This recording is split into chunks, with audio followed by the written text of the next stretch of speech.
Good morning, gardeners. Today we are going to do a urban farm to table arrangement.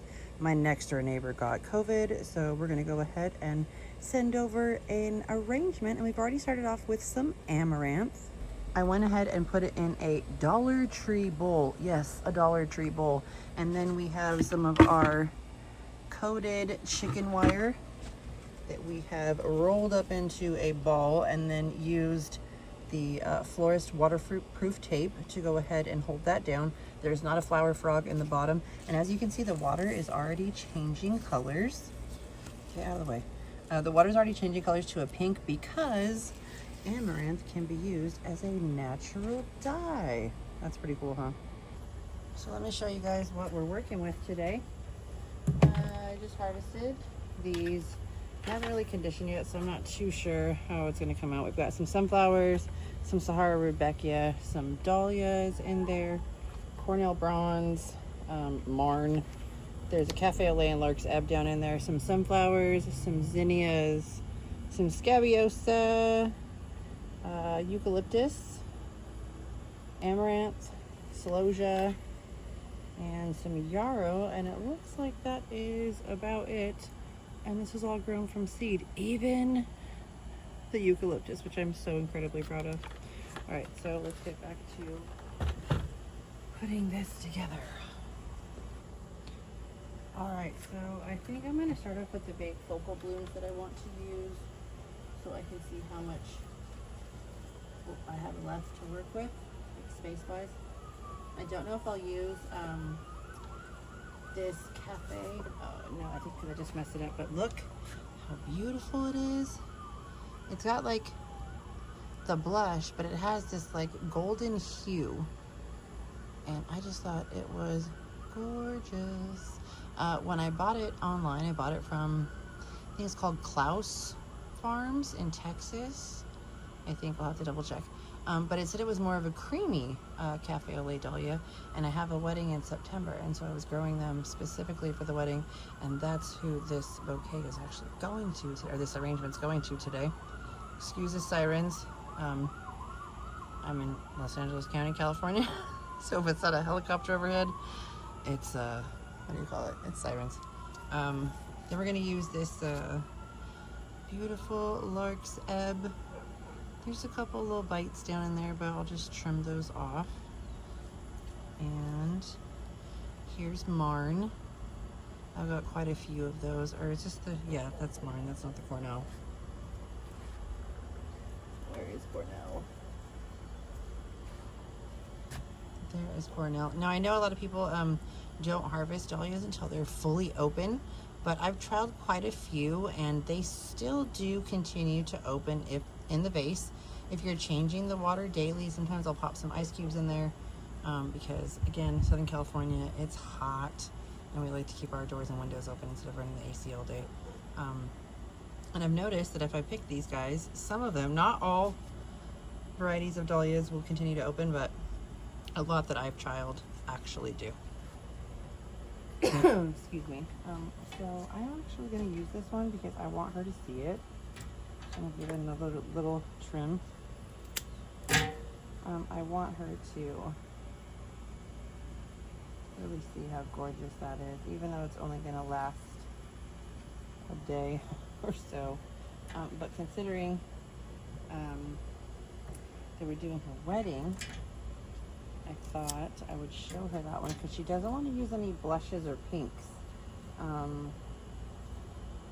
But if we can get later in the season, because towards the end of September, we actually heat up even more here in Southern California. It's really hot, and the wedding reception is actually at 3 o'clock out in Riverside County. And it gets hot out there, triple digits. So I'm gonna break up that light color. I do want to have one that stands above. I didn't put a flower frog in here. I just did the tape and the. There you go. And the coated chicken wire. Now, if you have a spent bloom, if you look at the back, and it looks pretty gross, you can just pluck those off until you get to the nicer petals. Especially if you're doing event work, no one's gonna see the back of it. No one's gonna know that you peeled off a few layers of it. Normally, if this is going to a client, I would not do this. If it was like an arrangement like I'm doing right now. But again, it's my next door neighbor. She's got the Rona. So I just want to cheer her up a little bit. Her son, both of her sons have it. Her husband went on his, or her fiance, because like I said, she's getting married, went to Cabo for his bachelor party and came back a little under the weather. Look at that contrast of this and this. I love it. All right, so Johnny Seeds has new zinnias, and they released them this year, kind of to compete with florets, I think. And because Floret wasn't selling hers this year, like, good job, Johnny's, on coming up with that idea. And so these are the Aurora OG. They don't look as beautiful as they do in pictures, but do they ever?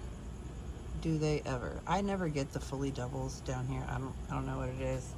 I'm thinking, because I just planted out so many varieties of zinnias, so many trays and trays and trays, that hopefully in the fall, when our UV rays aren't as crazy, that I can get some of those doubles. My mom actually has some of the seeds. I've given her like Queen Lime Blush, and she's gotten these, like, I mean, you would not believe the layers and layers of petals on these blooms. But she has hers only getting morning sun and then afternoon shade. I'm like, is that the key to growing zinnias down here? But this is Southern California. Zinnias are native to Mexico. We are 2 hours north of Mexico. So, there's a fly. Keeps landing on my freaking leg. I just fed with the fish and seaweed. Good fertilizer. It's all organic. We only do organic practices, beyond organic practices here. We don't spray these with anything, which is why you'll see a bug or two here or there. I actually take my husband's compressor, and if it's like a sturdy bloom like this, I will use the compressor and blow air all over it and blow out anything that could possibly be in there. Let's go in with the Queen Lime Red. This is not the prettiest Queen Lime Red, but you know what? I don't care. Because I planted my zinnias so late this year, you guys. Like, so late. Really, really late. But it's okay, because this is Zone 10B, and we have zinnias and dahlias during Christmas. So, my Cafe Olade and my Labyrinth. I'm not blocking the camera right now. Probably was. They went right through winter. That was gnarly, but our weather's pretty gnarly. Some yarrow. This is a Proven Winners yarrow that I did not like, and then finally, after 4 years, it's giving me decent stems. I don't know where, or I don't know why it didn't happen in previous years. I know it takes a while for the perennials to get established, but I thought that was kind of strange that I saw everybody else's in different climates and they would pop up in the same year, especially from started plants, because I did buy it as a started plant and I did not grow them from seed. So I'm kind of like practicing right now because for her wedding we're doing table arrangements, but that are low. This is Celosia. So that way people can still have, you know, conversations across the table and not have to worry about like sliding the flowers over because they can't talk. So show her an example of like a low, a kind of wide table arrangement. She did buy kind of high vases, but I might try to convince her to switch to these bowls because again, they're bowls from Dollar Tree. This is basil. Basil makes a great filler. This is Mrs. Burns lemon basil. I love to cook with it. I love just to smell it. Oh, amazing. And we'll use it for greenery, especially this time of year when greenery's very sparse. I'm gonna go in with some more of the yarrow just to fill in some spaces here. And I always forget to really work in the back. Because this is a low bowl, I'm going to have to remind her to fill it often because pretty sure if I give this to her tonight, she will have to refill it by the morning. Because these guys are going to drink up a lot of water. Especially because I didn't condition them beforehand. But for not conditioning them, they look pretty good, right? I think so too. I'm going to turn this guy out of the way so you can see the lark's ebb a little bit better. Same with this one. Because I want that flower to shine. How many dahlias do we have in there right now? About 4. And I'm not a florist. I don't claim to be one. I know a lot of farmers call themselves farmer florists. I'd love to say that I am. Here's a scabiosa. I don't grow the scoop scabiosa because I refuse to buy in plug trays. I'm that person. I am neurodivergent. I'm an autistic ADHD person. So I want to start everything from seed because I think I can do it all. And then usually I find a bunch of seed trays that I forgot to plant. Like these sunflowers that you see right here. There's some Pro Cup varieties that should have been planted a while ago. Sunflowers are super easy to start from seed though. Obviously things like the scoop scabiosa, which you can't even start from seed here, which I think is ridiculous, but whatever. And like Lisianthus, like everybody says, like Lisianthus and Bells of Ireland are difficult to start from seed, and they're not. They're really, really not. They're just, well, the Lisianthus especially is time consuming. We actually start them pretty soon here in Southern California because I had some blooming in March, the perennial ones that were grown from seed last year. I actually forgot to start my Lisianthus in time, so I skipped it this year, and because I already had some that perennialized. But I didn't grow enough, so I'm going to grow a lot more. A lot of people will order in eucalyptus because it's hard to grow from seed. And I did it this year. This is my first year that I've grown it from seed. This is only just like the first few cuts I've made. This is the baby blue variety. I love this one. Silver Dollar is cool too, but as far as looks, I love the baby blue. I'm using this as my line flower and kind of that one too. I usually put my line flowers off to the sides though to try to make the arrangement, you know, pop out a little bit. I'm gonna try to find another focal that I can stick in right there. Probably the sunflower. And then I've got some trailing amaranthus. I'm going to be using lots of trailing amaranthus for her wedding. This is Coral Fountain. I'm growing the emerald tassels and the Coral Fountain. I'm also growing hot biscuits and red spike.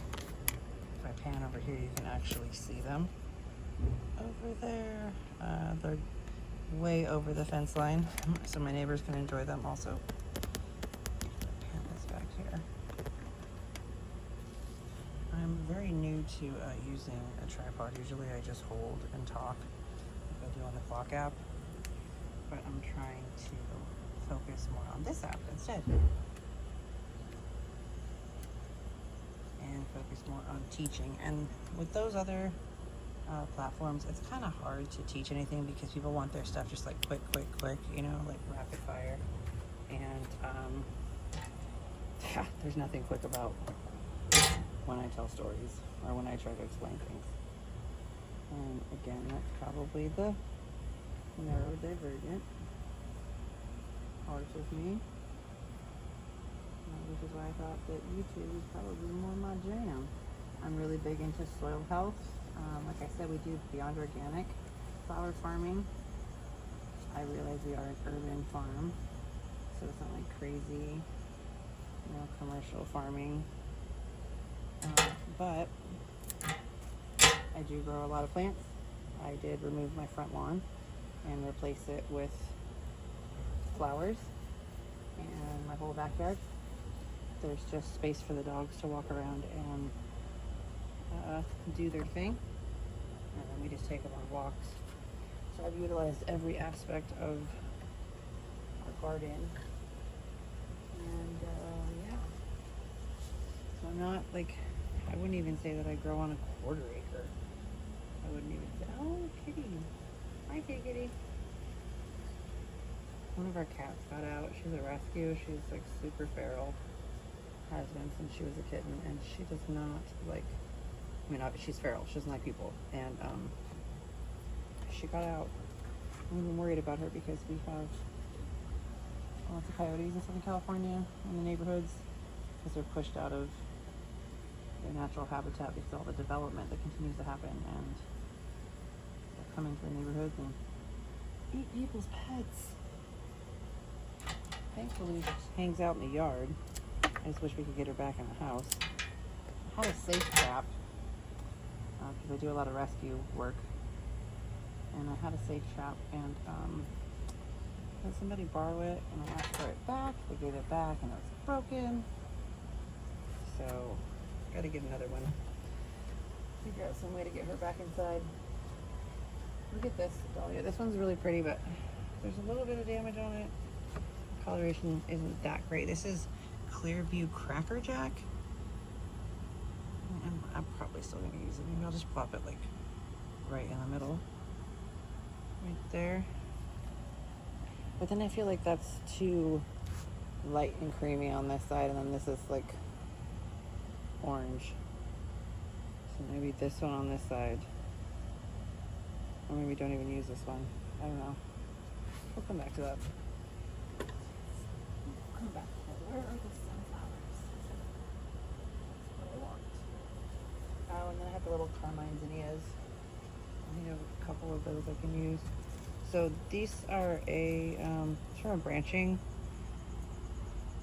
variety.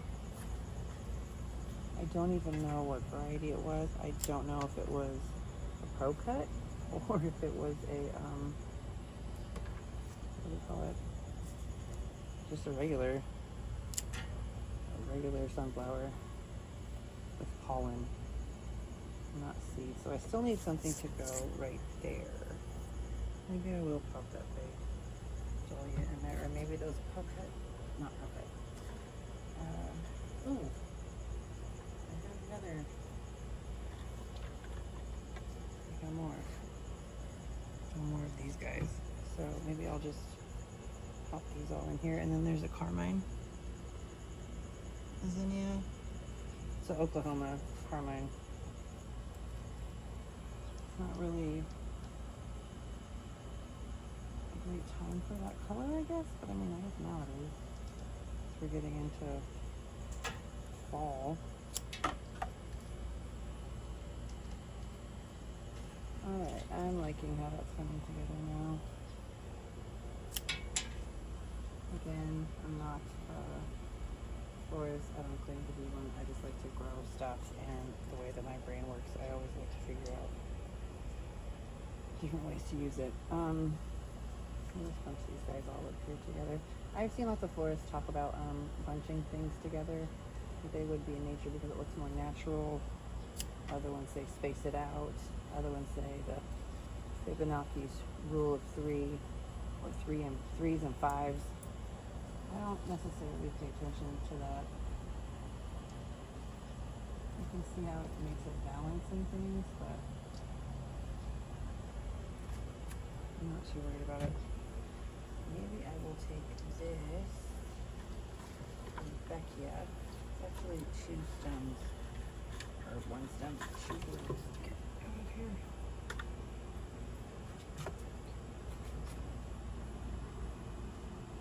So this one's kind of wild, right? This is either the Sahara or the caramel. One of them doesn't look great, so we're just gonna get rid of it.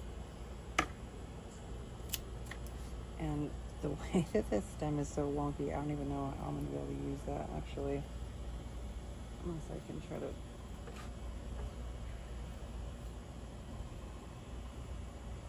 No. That's just gonna make me upset. So I'm gonna mess it up. The basil's wilting, but that's alright because it'll bounce back. I could throw the darker scabiosa in there. Or we could do this Rebecca. I grow a lot of them. I feel like, again, that's like a lot of orange in that section. Fine. Oh, I broke the other Oklahoma Carmine. Ooh, I do have some Monarda, or I always say the wrong way, Lambada. Monarda Lambada. I don't know what it's called. Bee balm. I don't really know if it goes with that, but I guess it does, right? Because we've already got a lavender scabiosa in there. So I don't think that these are gonna look too crazy or out of place.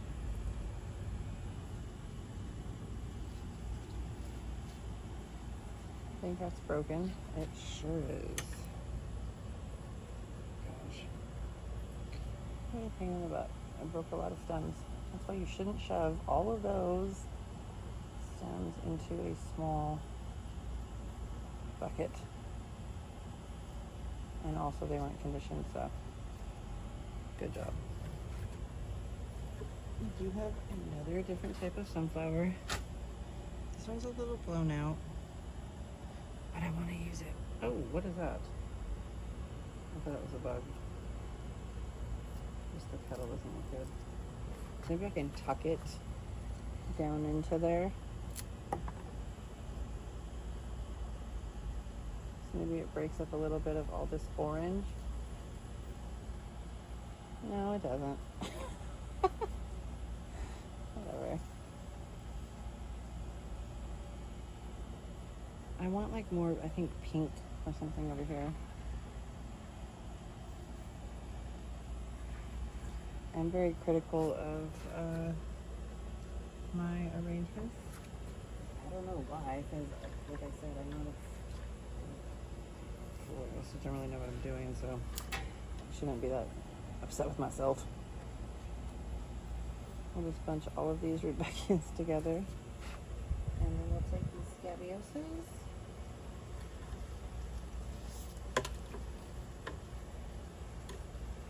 Here's a purple. There is a salmon. And there is the black.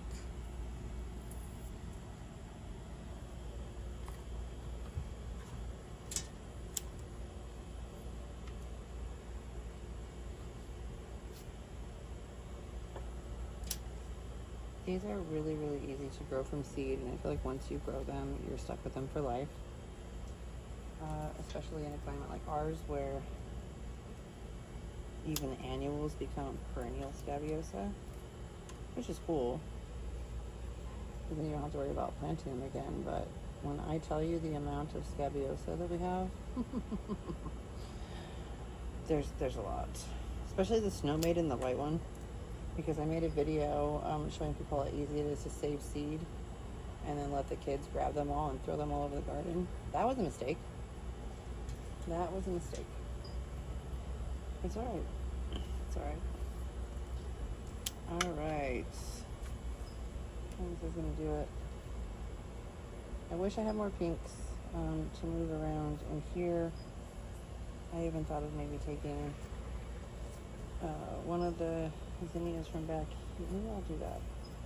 Maybe I'll take one of these, pop this in here.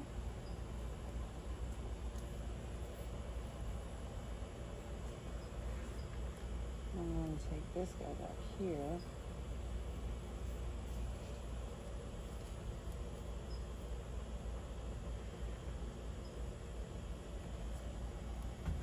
No, I don't know.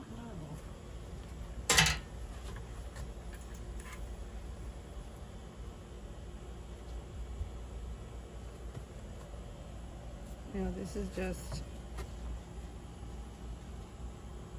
what we're working with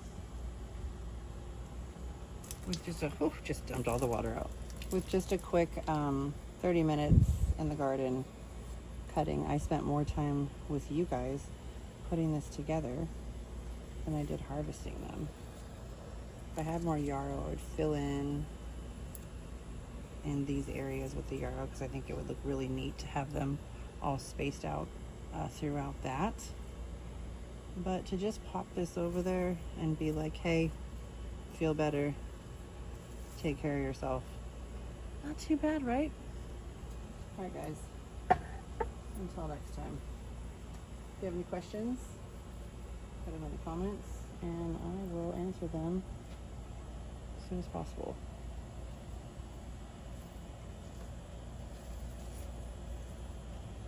All right. Until the next one.